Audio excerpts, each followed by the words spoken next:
You can find today's top stories on our website, yourerie.com. Have a great weekend. Friday Night Lights begins right now.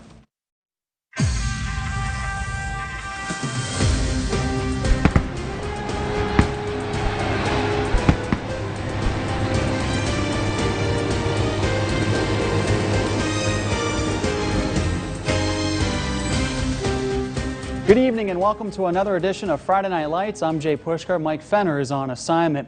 With 1 week to go before the start of the Major League Baseball season and its 60-game schedule, Pirates manager Derek Shelton announced today that Pirates outfielder Gregory Polanco has tested positive for COVID-19. The protocol worked, and I cannot speak high enough about how Gregory went about it, that he protected his teammates because he put himself in a conversation where he let us know through the protocol, through the testing, he was not around anybody else. And because of that, with getting a test and finding out that he was positive, I think it speaks to the testament of everything that we've talked about since the beginning of 1.0 of how good a teammate he is. And, unfortunately, he has tested positive. But I think this is exemplary in terms of how you handle it in terms of being a teammate and not putting himself in a position around other guys. As for the activities on the field, the Pittsburgh Pirates have completed 2 full weeks of summer camp, and they'll be playing their first exhibition game on Saturday versus Cleveland. Over the last 14 days or so, the coaching staff has noticed a lot of positive actions amongst the players and the field and the progress that they stem from, including coming from manager Derek Shelton. According to Pirates hitting coach Rick Eckstein, he is seeing the growth of the team take place right in front of him.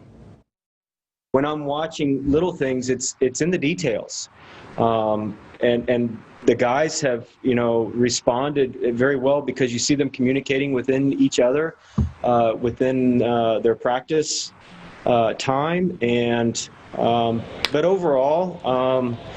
Shelty has created connections that seem to be very deep in such a very short amount of time, and that speaks to his, character and everything that he brings to the table and his focus and what he expects from the club. I think there's going to be a lot of parity throughout baseball, and especially in our division this year. And I'm excited for that. There's some teams in our division that did some things this offseason, which seems like a long time ago, to put themselves in a better place, and I'm really happy with where we're at. So haven't seen it, not concerned about it, but I am excited about being in St. Louis next week. When the Cleveland Indians traded pitcher Trevor Bauer to Cincinnati last year, the Tribe acquired pitcher Scott Moss in the deal. As he adjusts to his new team, manager Terry Francona explains how the team is going to handle the expanded roster.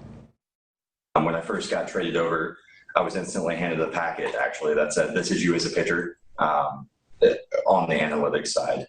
Obviously, you can watch yourself throw on video and understand who you are watching yourself. But when you actually see the numbers and you see your spins and you see everything, and you can take away a lot more. I'm a very visual person, so when it was all laid out in front of me, that was a big, big thing for me. We've talked to them about, hey, we get it, man. It's going to be 1st of August. It's going to be like Groundhog Day, but you could be in Lake County one day and the next day pitching in Minnesota.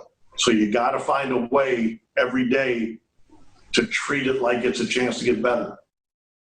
And just a reminder that the Pirates and Indians are going to play those 3 exhibition games leading up to opening day on July 24th. The first of those 3 games occurs this Saturday at PNC Park, beginning at 7:05. The second game will be on Monday at Progressive Field. The last contest will be back at PNC Park on Wednesday. Both those games starting at 7:05.